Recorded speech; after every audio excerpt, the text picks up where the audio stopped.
don't necessarily like to start my story by saying up front, I was adopted, but it's so paramount to and key to my story. When I was born, my mother had come to Queensland to have me, and she left me here, and it took a number of weeks before I was adopted by a farming family here in Queensland. And I grew up on a farm in a probably upper middle class farming family. Went to a little country school, and I think life was pretty sweet really.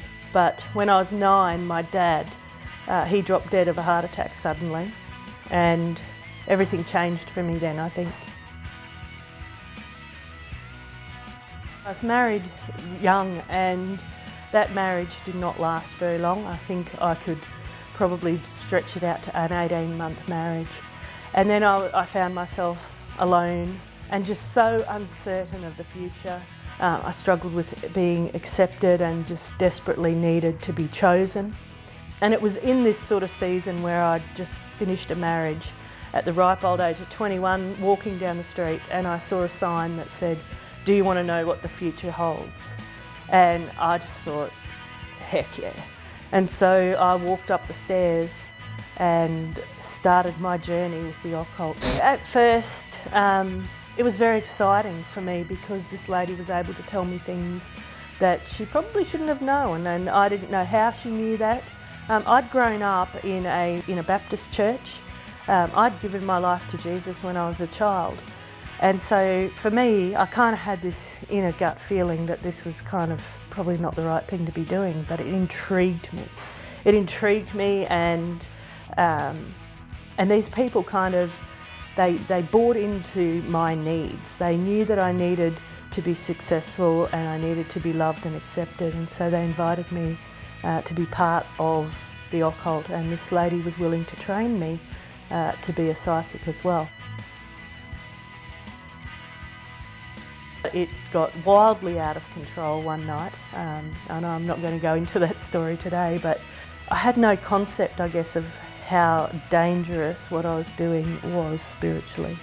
That people's lives were being manipulated and affected by what I was doing. And that's when I decided that I really needed to change. I had really scared myself. I think by the time I got out, I was fairly independent in what I was doing. So there was no sort of accountability factor or anything.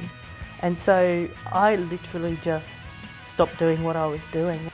And so, yeah, it was relatively easy at that point.